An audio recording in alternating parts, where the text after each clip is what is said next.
Welcome to avenue judiciary. Haryana की ADA की 255 vacancy out हो चुकी हैं। बहुत ही अच्छी अपॉर्चुनिटी है हिंदी मीडियम और इंग्लिश मीडियम दोनों ही मीडियम के स्टूडेंट के लिए। ठीक है, हिंदी मीडियम में ऑलरेडी बहुत कम वैकेंसी आती हैं, स्टेट लिमिटेड है। हरियाणा 255 वैकेंसी के साथ आया है। एडीए वैकेंसी बहुत अच्छी है। ठीक है, सिलेबस बहुत कम है और एग्जाम का पैटर्न थोड़ा सा जुडिशरी के प्रोस्पेक्टिव में इजी है, तो इसको मिस मत करना। ठीक है, तो इसके बारे में हमारी ऑलरेडी एक वीडियो है जिसमें वैकेंसीज को पूरा क्लैरिफाई किया गया, कहां पर किसकी कितनी वैकेंसी आई है। ठीक है, लेकिन आज हम बात करेंगे सिलेबस के बारे में कि जो हमारा एडीए का सिलेबस है वो कितना है, उसका एग्जाम पैटर्न कैसा होने वाला है। ठीक है, और वो उसको हमें तैयार कैसे करना है, क्या हमारा प्लानिंग रहनी चाहिए जिससे कि आज हम तैयारी स्टार्ट करें और जब हमारी एग्जाम आए तब वो जो प्रिपरेशन है हमारी कंप्लीट हो और हमारा इस बार सिलेक्शन हो जाए। ठीक है, हमारा मेन मोटिव सिर्फ एक ही है, वो है सिलेक्शन।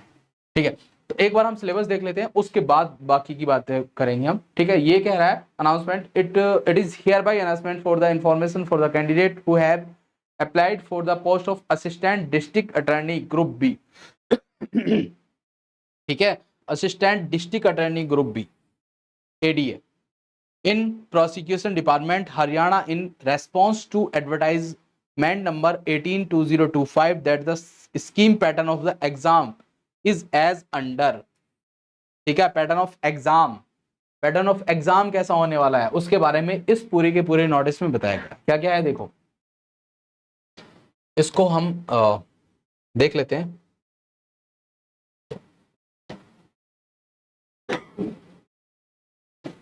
यहां पर एग्जाम के 3 स्टेज हैं। ठीक है, जैसा कि होता ही है ज्यादातर एग्जाम्स में।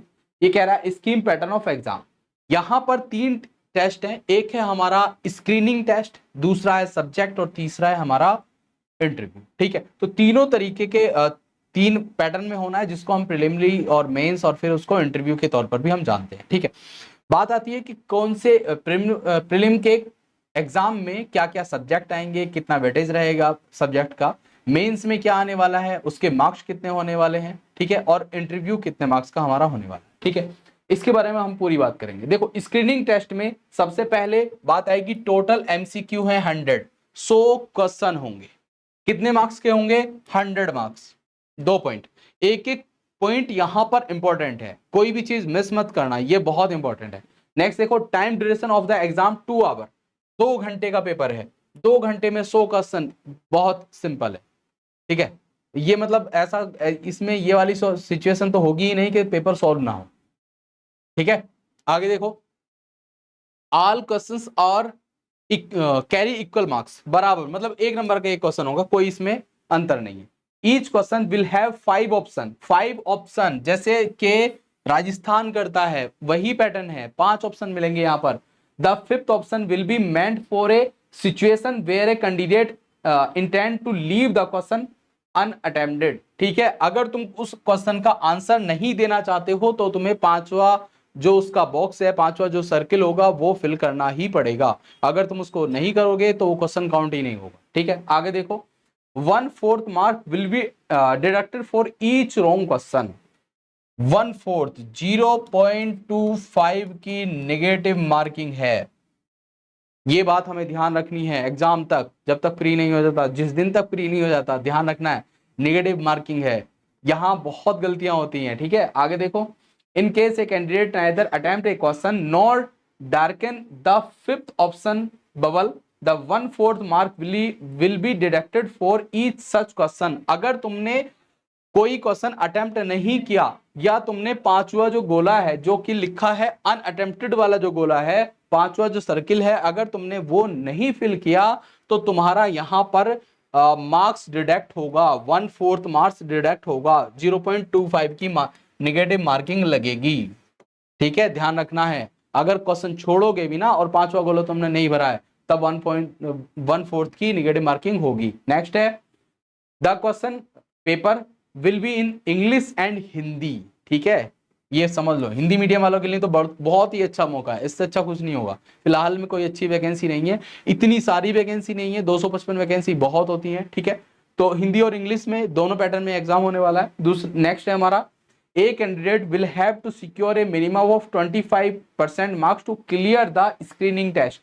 बात समझो, देखो मेरिट कितनी जाएगी बात अलग है, मेरिट 100 में से 70 जा सकती है, 80 जा सकती है, 90 जा सकती है, कितनी भी जा सकती है, लेकिन इन्होंने क्या कहा है, इन्होंने कहा है कि 25% से कम मार्क्स वाले बच्चे को स्क्रीनिंग टेस्ट में पास नहीं समझा जाएगा। मान लो ऐसा कभी नहीं होगा, लेकिन फिर भी हम मान लेते हैं कि किसी वजह से मेरिट चली जाती है 27, है ना, 27 अगर मेरिट जाती है तब भी केवल वही बच्चे पास होंगे जिनके 25% से कम 25% मार्क्स होंगे। जिनके 24% मार्क्स होंगे, 24.5 होंगे, वो पास नहीं होंगे।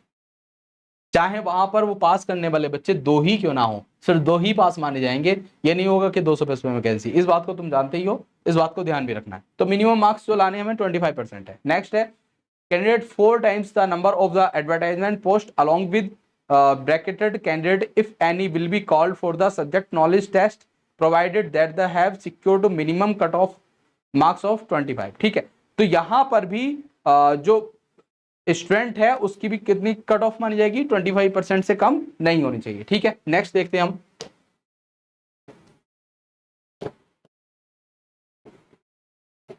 नेक्स्ट है हमारा यहां पर The marks obtained by the candidate in the screening test will not be conducted for final selection। ठीक है, will not be conducted, अगर जो भी तुम्हारा प्री के जो मार्क्स होंगे वो फाइनल सिलेक्शन में काउंट नहीं होते हैं। ये हर स्टेट के एग्जाम पैटर्न का फॉर्मूला है। ठीक है, यहां पर इन्होंने इस बात को नोटिफाई भी किया है, because it is mean only the short listing of the category wise candidate. मतलब प्रीलिम जो होता है उसका सिर्फ एक मीनिंग होता है कि हम कैटेगरी वाइज सिर्फ स्टूडेंट को शॉर्ट लिस्टेड करते हैं।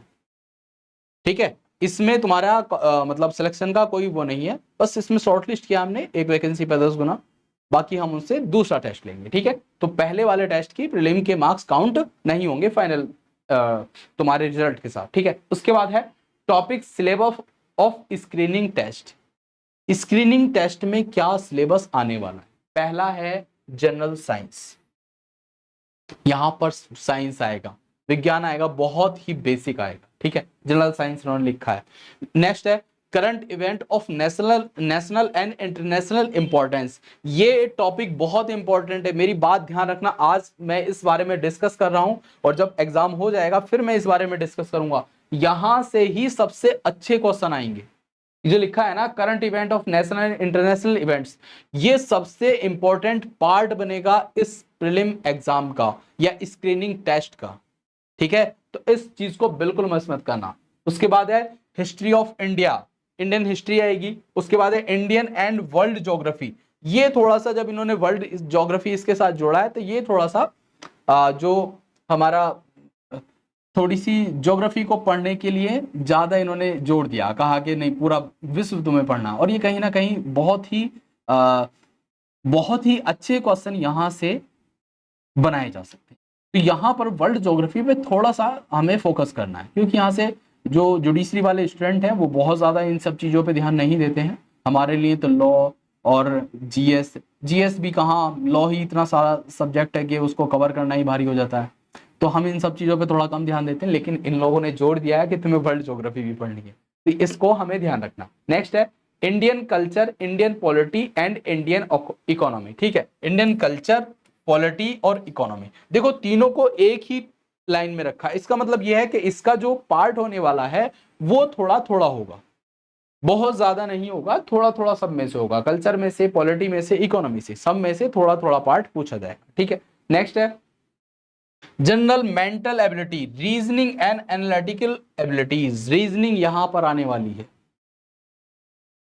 ठीक है, basic numeracy, number and their relation, order of magnitude ETC, class 10 level, data interpretation, charts, graphs, table, data sufficiency and class 10 11। तो क्लास 10 लेवल का जो बेसिक न्यूमरेसी है ये भी इस एग्जाम में पूछा जाएगा। ठीक है, बहुत ही बेसिक तरीके का, हम इसको मैथ कह सकते हैं, बहुत ही बेसिक तरीके का मैथमेटिक्स यहाँ पर आने वाला है। ठीक है, तो रीजनिंग यहाँ पर आ रही है, थोड़ा सा मैथ आ रहा है, और यहाँ पर आ रहा हमारा हिस्ट्री, ज्योग्राफी, पॉलिटी, कल्चर। ठीक है, जनरल साइंस और हमारा ये नेशनल और इंटरनेशनल इवेंट, ठीक है। और लास्ट है हमारा हरियाणा जीके।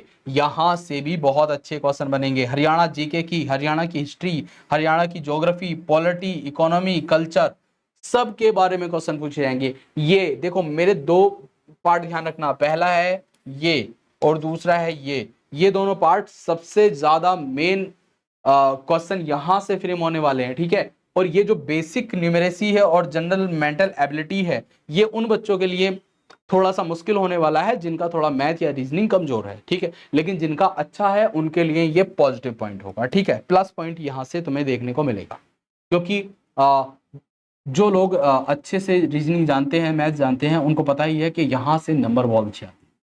तो यहाँ से तुम लोगों को लीड मिलेगी बाकी लोगों की तुलना में जिनका ये दोनों अच्छा है। जो लोग अपने नेशनल और इंटरनेशनल इवेंट को डेली अपडेट करते रहते हैं, या फिर हरियाणा से हैं जिनको हरियाणा की हिस्ट्री, कल्चर थोड़ा सा बेसिक जानकारी है, उनके लिए ये वाला पार्ट बहुत अच्छा होगा। बाकी रही ज्योग्राफी, हिस्ट्री और पॉलिटी की बात या जनरल साइंस की बात, वो सभी का एवरेज होगा। एवरेज का मतलब होता है सब लगभग एक पैरामीटर पे होंगे। जो भी अंतर तुम्हें मिलेगा ना, ये मेरी बात ध्यान रखना, जितने भी लोग अब आने वाले टाइम में एग्जाम देने वाले हैं उनके लिए स्पेशली मैं बता रहा हूं कि ये बात ध्यान रखना कि साइंस में, हिस्ट्री में, ज्योग्राफी में, पॉलिटी में, इंडियन कल्चर में, इकोनॉमी में, सब में लगभग सभी के लगभग सेम मार्क्स होंगे। अंतर आएगा मार्क्स में, मेरिट में जो अंतर आएगा वो आएगा मेरिट में अंतर जनरल मेंटल एबिलिटी वाले पर्सन के साथ या बेसिक न्यूमेरेसी के साथ अंतर आएगा, या हरियाणा का जो जीके पूछा है ये तुम्हारे अंतर को लेकर आएगा। ये जो नेशनल और इंटरनेशनल इवेंट्स हैं ये यहाँ पर मेरिट में सबसे बड़ा रोल प्ले करने वाले हैं, ठीक है। तो यहाँ पर इनको ध्यान देना, जो इंपॉर्टेंट पार्ट है उसको ज्यादा ही इंपॉर्टेंस देनी है हमारे अपनी अपनी तैयारी में, ठीक है। आगे और देख लेते हैं आगे क्या कह रहा है ये। अब इसके बाद है, देखो वो तो हो गया हमारा प्री का सब्जेक्ट। प्री में क्या आने वाला है, स्क्रीनिंग टेस्ट में क्या सब्जेक्ट होंगे, कितने मार्क्स होंगे, कितने मार्क्स का पेपर होगा, ठीक है, कितने क्वेश्चन होंगे, सब हमने डिस्कस कर लिया। अब आता है सब्जेक्ट नॉलेज टेस्ट, जिसको हम कह सकते हैं मेंस, ठीक है। ये कह रहा है time duration of exam 3 hour, 3 घंटे का पेपर होगा। कितने मार्क्स का, 150 मार्क्स का। Question paper will be in English and Hindi. Question paper तुम्हारा हिंदी में भी होगा और इंग्लिश में भी होगा, ठीक है। Paper will be subjective type, objective type था स्क्रीनिंग टेस्ट, ये कैसा है, सब्जेक्टिव टाइप है, ठीक है। नेक्स्ट है no candidate will be called for the interview viva voce unless she or he secure a minimum of 35% marks in the subject knowledge of test, ठीक है। मतलब जिन बच्चों के कम से कम 35% मार्क्स आएंगे उन्हीं बच्चों को फाइनल इंटरव्यू में बुलाया जाएगा। 35% से कम वाले मार्क्स वाले बच्चों को इंटरव्यू में नहीं बुलाया जाएगा। साथ में ऐसा ध्यान रखना है, ऐसा नहीं है कि तुम्हारे 36% आ गए तो तुम्हें बुलाया ही जाएगा, वो मेरिट पे भी डिपेंड करेगा, ठीक है, कि तुम्हें बुलाया जाएगा या नहीं बुलाया जाएगा, ठीक है।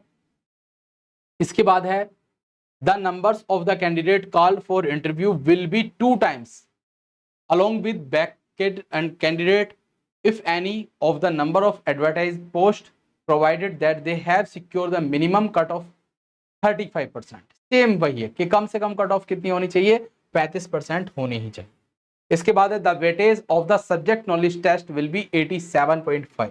सब्जेक्ट नॉलेज टेस्ट में कितने परसेंट का आएगा, 87.5 की वेटेज रहेगी, ठीक है। इसके बाद है हमारा यहाँ का सब्जेक्ट क्या क्या आएंगे, ठीक है। देखो ये कह रहा है subject for syllabus for subject knowledge test is under देखो क्या क्या है, सिविल लॉ में पूछा है इन्होंने सीपीसी, सिविल लॉ में क्या पूछा है, सीपीसी। इसके बाद पूछा है भारतीय साक्ष्य अधिनियम 2023, नया वाला बीएसए आ रहा है, ठीक है, नया वाला अधिनियम आ रहा है। उसके बाद इंडियन कॉन्ट्रैक्ट एक्ट, इसके बाद partnership act, sales of goods act, Hindu law, Muslim law और कस्टमरी लॉ, ठीक है। तो यहां पर ये सारे सब्जेक्ट जो सिविल लॉ के हैं ये पेपर में आने वाले हैं, ठीक है। इसके बाद जो हमारा क्रिमिनल लॉ वाला पार्ट है उसमें आएगा हमारा भारतीय न्याय संहिता, भारतीय नागरिक सुरक्षा संहिता और भारतीय साक्ष्य अधिनियम 2023। ठीक है, तो तीनों यहां पर दिए हैं, बीएनएस और बीएसए, तीनों अधिनियम यहां पर क्रिमिनल लॉ वाले पेपर में रखे गए, पार्ट ए और पार्ट बी यहां पर बनाया गया। ठीक है, इसके बाद देखो, जब हमारा प्री और मेंस 2 हो जाएंगे उसके बाद हमारा आता है थर्ड स्टेज, वो है हमारा इंटरव्यू। ठीक है, इंटरव्यू क्या कह रहा है देख लेते हैं। इंटरव्यू ये कह रहा है the weightage of the interview will be 12.5%। 87.5% का जो एरिया है वो मेंस का है और 12.5% के मार्क्स जो हैं वो हमारे रहेंगे इंटरव्यू के। तब ये 100% बनेगा और तब ये बनेगा फाइनल मेरिट का जो मैक्सिमम मार्क्स क्राइटेरिया है वो यहाँ पर बनेगा। तो 87.5% मेंस के मार्क्स काउंट होंगे और 12.5% होंगे हमारे इंटरव्यू के। ठीक है, उनमें से हमारी फाइनल मेरिट लगेगी। ठीक है, द फाइनल नेक्स्ट इसमें जो लिखा है fourth point, the final merit list will be prepared by adding the marks of the second state examination and interview. जो फाइनल मेरिट है जो हमारी लगेगी वो क्या लगेगी, second stage examination and interview. इसका मतलब क्या है, मेंस और इंटरव्यू के मार्क्स काउंट होंगे बस। ये हमने पहले भी बात की है, पहले भी इन लोगों ने पहले ही बता दिया था कि स्क्रीनिंग टेस्ट के मार्क्स काउंट नहीं होंगे, और यहाँ पर लास्ट में भी बता दिया। ठीक है, और attendance in the 3 stages is mandatory. ठीक है, तीनों ही स्टेजेस में अटेंडेंस होना कंपलसरी है। इसका मतलब क्या है, चाहे तुम्हारे मेंस में कितने ही अच्छे मार्क्स क्यों ना हो, तुम्हारा सिलेक्शन ही क्यों ना हो रहा हो, लेकिन अगर तुमने इंटरव्यू नहीं दिया है तो तुम्हारा सिलेक्शन नहीं होगा। ठीक है, तो बेसिक तौर पर बहुत ज़्यादा सिलेबस नहीं था और बहुत ही अच्छी वैकेंसी है, बहुत अच्छा पैटर्न है, एग्जाम पैटर्न बहुत अच्छा है, सिलेबस भी बहुत ज़्यादा नहीं है जो कवर ही ना किया जा सकता हो। ओवरऑल ये जो वैकेंसी है हमारे लिए बहुत इंपॉर्टेंट साबित होने वाली है, तो इसकी एक प्लानिंग कर लीजिए। और साथ में इसकी जो नोटिफिकेशन है जिसमें वैकेंसी को कैटेगरी वाइज डिवाइड किया गया है, वो वीडियो भी हमारे यूट्यूब पर चैनल पर है, तो उसको भी आप देख सकते हैं। साथ में हम इसके हरियाणा एडीए के लिए एक न्यू बैच लॉन्च करने जा रहे हैं, पहले स्क्रीनिंग टेस्ट के लिए। तो उससे जुड़ने के लिए आपको जल्दी ही एक नोटिफिकेशन मिलने वाली है हमारे यूट्यूब चैनल और इंस्टाग्राम और टेलीग्राम हर जगह पर, तो उसको आप देख सकते हैं। बाकी हरियाणा उत्तराखंड की प्रिपरेशन और सब चीज़ों के लिए हमारे पास कुछ ना कुछ ऐसा पार्ट है जो आपके एग्ज़ाम के लिए बहुत ही इम्पोर्टेंट रोल प्ले करे। ठीक है, जैसे कि उत्तराखंड के लिए अभी हमने एक टेस्ट सीरीज लॉन्च की है, वो बहुत अच्छी है। ठीक है, तो इस तरीके से हम इसको प्लान कर रहे हैं और हमसे आप जुड़े रहिए, उसके बाद हम देखते हैं। और मैं जहाँ तक मानता हूँ कि जो लोग हमसे जुड़ेंगे उनका स्क्रीनिंग टेस्ट हम जरूर करा ही लेंगे, स्क्रीनिंग नहीं फाइनल इंटरव्यू तक हम जाएंगे। ठीक है, देखो बाकी सिलेक्शन होना ना होना कई बार किस्मत पर निर्भर करता है, लेकिन इंटरव्यू तक लेके हम तुमको जा सकते हैं। ठीक है, चलो ठीक है, फिर मिलते हैं नेक्स्ट वीडियो के साथ। Thank you.